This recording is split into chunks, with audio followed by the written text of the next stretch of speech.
There is a cave. Limestone. Dark. Cut into the rock above the Dead Sea.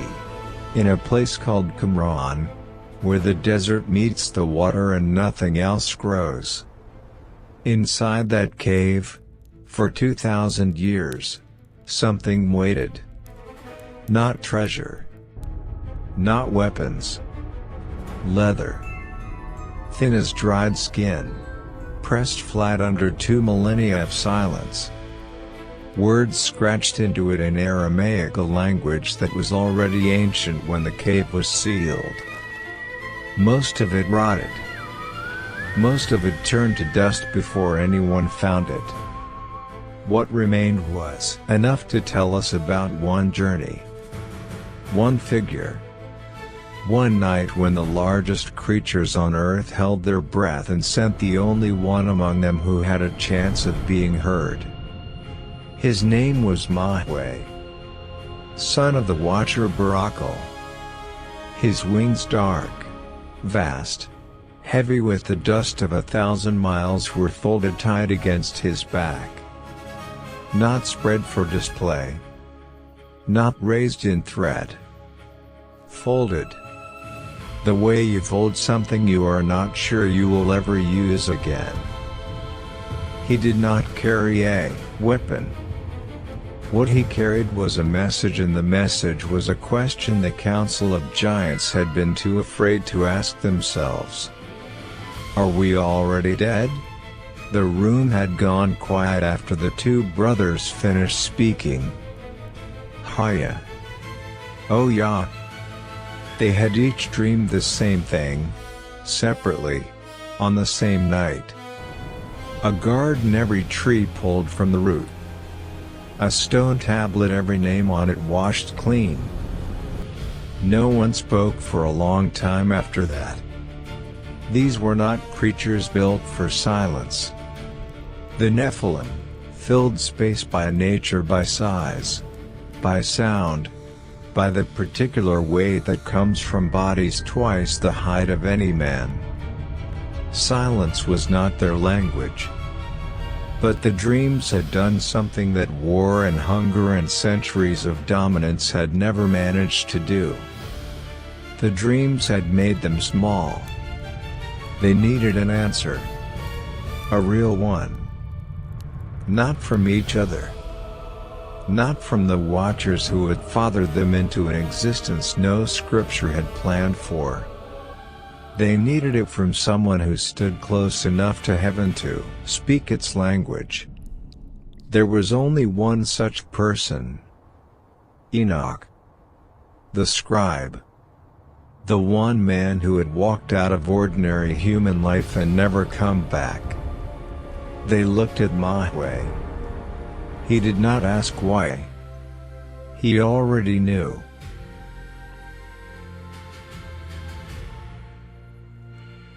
Before we follow him into the sky, we need to be honest about what we are working with.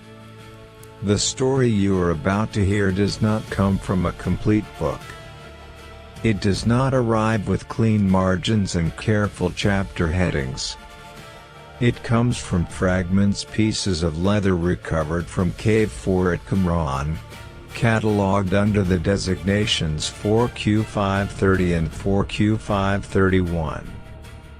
Some pieces are the size of a bomb. Some are smaller. The gaps between them are not filled.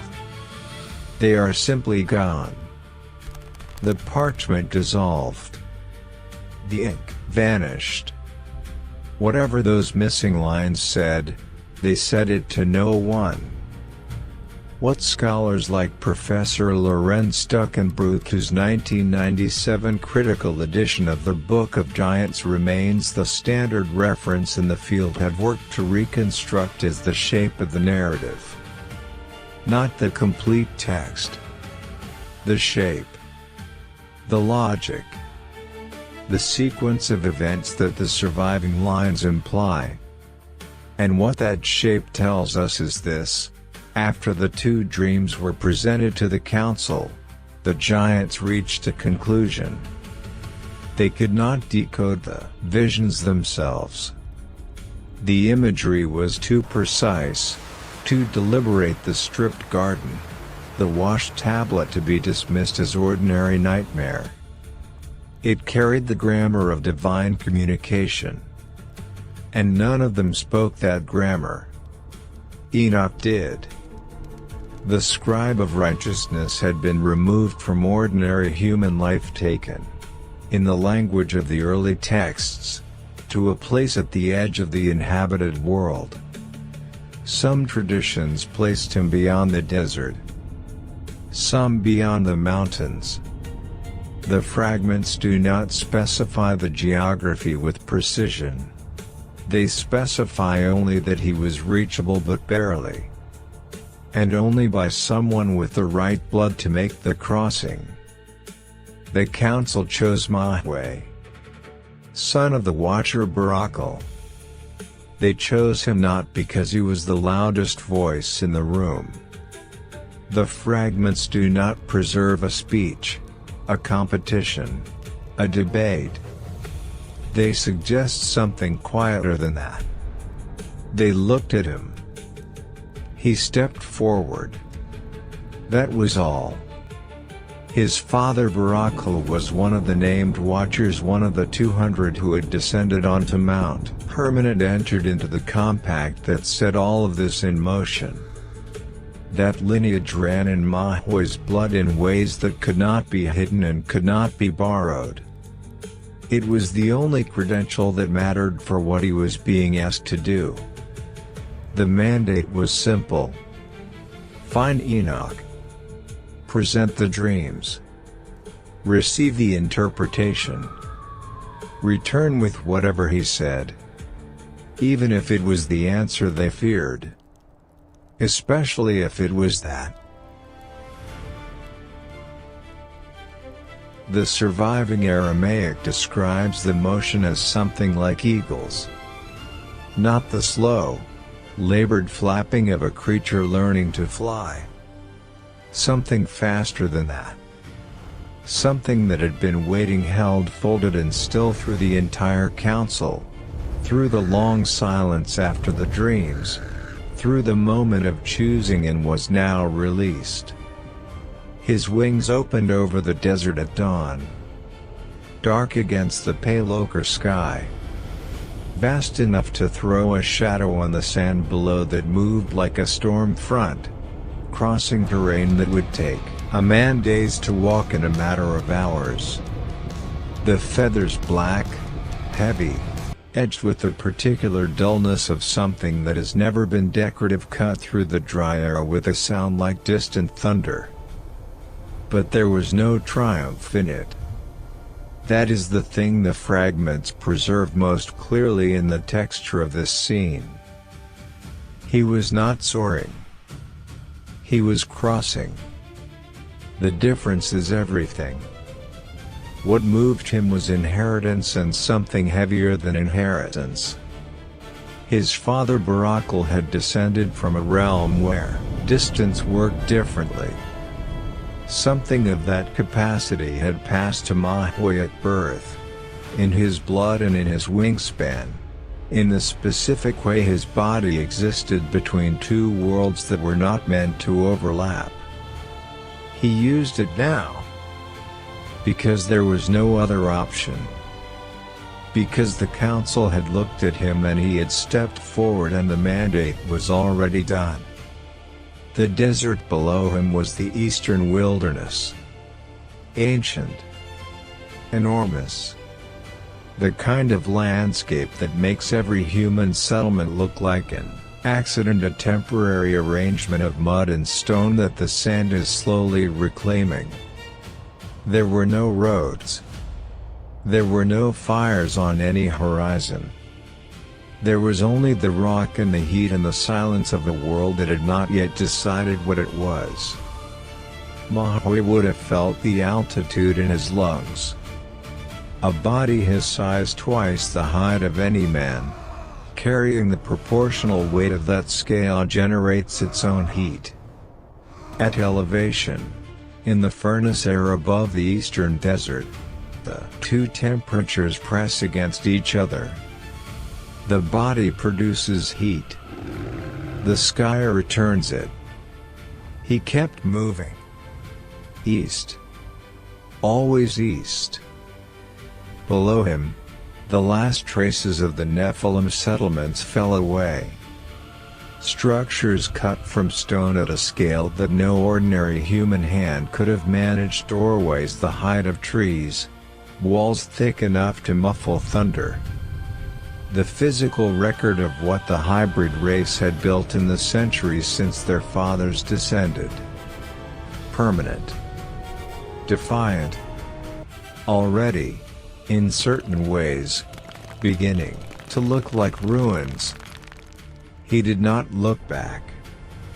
The fragments do not preserve his thoughts during the flight. We do not have an internal record of what he carried in his mind across that empty sky. What the narrative logic suggests from the shape of the scene, from the weight of what he had been sent to ask, is that this was not a journey made in hope. He was not flying toward a rescue. He was flying toward a verdict. And somewhere in the long hours above the desert, with the horizon ahead refusing to resolve into anything recognizable, that distinction would have pressed itself against him the way heat presses against skin. Unavoidable. Specific. Already decided. The sand below kept its silence. The sky above offered nothing. He kept moving. And then something stopped him. The scholarly reconstructions of 4Q531 describe a moment in the journey where the flight encounters a limit. The fragments are damaged at this point, the lines break off, the leather thins, and what survives is partial. But the shape of what happened is recoverable. Mahway had moved far enough east, and high enough, that he was approaching a threshold the fragments associate with the celestial order. Not a wall. Not a visible boundary. Something that announced itself through the body before the mind could name it. The heat changed. Not the desert heat he had been flying through for hours. Something older than that. Something that had nothing to do with sand or altitude or the angle of the sun. The fragments describe an intensity that threatened his body in a way that distance and exhaustion had not. He faltered. Consider what that word means for a creature like Mahway. He had crossed a desert in a single flight. He had held the mandate of the entire Nephilim Council in his body without breaking. He was built by birth, by lineage, by the specific combination of earth and heaven that had produced him for exactly this kind of crossing. And now he could not move forward. The power that had carried him this far was not sufficient for what lay ahead. The inherited capacity from his father Barakel, the thing in his blood that no purely human creature possessed, had a ceiling. And he had reached it. He did not ask another question. The fragments do not record a struggle, a second attempt, a refusal to accept the limit. What they preserve in the broken lines that survived 2,000 years of darkness is the moment of a voice. A command. Spoken from somewhere above or ahead of him, in the direction he could no longer travel. Stop. The specific words are not fully preserved. The Aramaic at this point in 4Q531 is among the most damaged sections of the fragment. What scholars can reconstruct from the surrounding lines is the function of the intervention. Mahway was halted. His trajectory was redirected.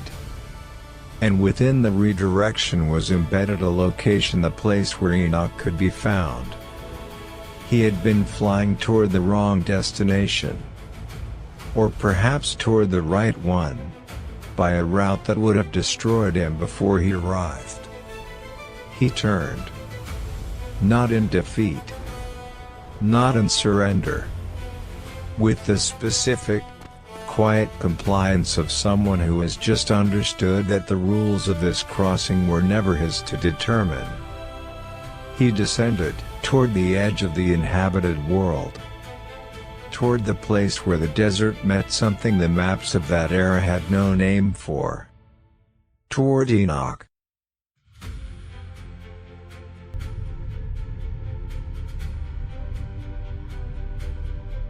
The scholarly reconstruction of the encounter is built primarily from 4Q 530. Fragment 2. The parchment is damaged. There are gaps in the dialogue. But the shape of what passed between them is clear. Enoch was not surprised. That detail carried in the tone of the surviving lines rather than stated explicitly says more than most of what follows. The scribe of righteousness received Mahway the way a man receives the letter he has been expecting. He did not step back. He did not ask why a giant had appeared at the edge of his dwelling. He waited. Mahway delivered the dreams. Faithfully. The stripped garden, every root pulled, every tree gone, only scorched earth remaining. The washed tablet, every name removed, the stone left clean and blank. Both visions. Both brothers. No addition. No editorial comment. No attempt to shape the telling toward a more favorable interpretation.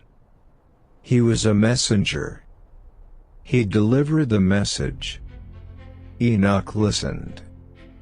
The fragments suggest a pause here, a gap in the surviving text that may represent exactly what it looks like. A silence. The space between the question being fully asked and the answer being given. Then he spoke. The judgment was confirmed. The decree was not negotiable. The garden would be stripped. The tablet would be washed. The cleansing described in the visions was not a warning, it was a schedule. Already in motion. Already irreversible. Water. An amount of water the world had not previously held in a single event. Not rain. Not flood in the ordinary sense. Something that the texts elsewhere describe as the opening of storehouses, reserves built into the structure of the sky itself, held back until the moment they were needed. No exemptions. The fragments do not record Enoch offering a secondary process, a petition pathway, a consideration for lineages with partial divine heritage. The surviving lines do not preserve that conversation because the text implies it did not happen. There was nothing to negotiate. The compact made on the summit of Mount Hermon, the decision by 200 watchers to descend, to cross the boundary between their kind and humanity, to father children into a world that had no category for what those children would become. That decision had a consequence. The consequence had been set in motion. It could not be recalled. Mahway did not ask another question. The fragments do not record one. Whether this means he had nothing left to say, or whether the text was lost at that point, we cannot know. What we can read in the silence that follows is the specific weight of a mission completed in the worst possible way. He had crossed the desert. He had reached the boundary and been turned back from it. He had found Enoch at the edge of the world. And Enoch had told him the truth. The dreams were not warnings. They were descriptions. The garden was already gone. In every way that mattered. The names on the tablet were already fading. The water was coming. There was nothing left to do. Enoch said nothing more. He did not soften it. He did not add a gesture of comfort at the end. The scribe of righteousness had read the divine signs faithfully and delivered them faithfully. His job was done. What Mahway did with the verdict was no longer Enoch's concern. Mahway turned west. The desert was the same desert he had crossed to get here. Same rock. Same silence. Same heat pressing down from above and rising from below. But he was carrying something different now. Not hope. Not a strategy. Not even grief. Exactly, grief requires surprise. And somewhere in the long flight east, the surprise had already been used up. He was carrying a confirmation. The council would be waiting. The same room. The same silence they had fallen into after the brothers finished speaking. They would hear him land. They would look at his face before he said a word. And his face would tell them most of it before he opened his mouth. He had gone east as a question. He was returning as an answer. The fragments do not detail the return journey. The surviving Aramaic gives us the departure, the boundary, the verdict, and then the parchment thins and breaks and the rest is gap. We do not have the scene where Mahway lands. We do not have the moment the council receives what he brings back. Perhaps that is the most honest thing the text can offer. Not a resolution. Not a final act of defiance or acceptance. Just the moment before the return held in a single figure, flying west above an empty desert, carrying a verdict no one can undo. The sky above him was already different. The light had changed in some quality that the ordinary eye might not name but the body would recognize. A pressure in the atmosphere. A density in the clouds gathering at the far edge of the horizon. The ancient texts describe it elsewhere. The windows of heaven. The fountains of the deep. The opening of storehouses that had been sealed since the beginning. Mahway flew beneath that sky. The Dead Sea Scrolls gave us this much: a giant crossing a burning desert on dark wings, reaching a boundary he could not pass, receiving the verdict that could not be changed, turning home. Broken fragments. Aramaic pressed into leather. 2,000 years in a limestone cave. That is what survived. And somehow it is enough to see him clearly. Flying west. Into the gathering dark. So tell me in the comments honestly, when a system realizes it has crossed the point of no return, is it better to know the exact hour of the end or to live in the brief illusion of safety? Let me know below. To follow Mahway back to the doomed council and witness the final hours before the windows of heaven open, subscribe. The countdown to the water has begun. Enter the realm of divine secrets. Welcome to Bible Confidential.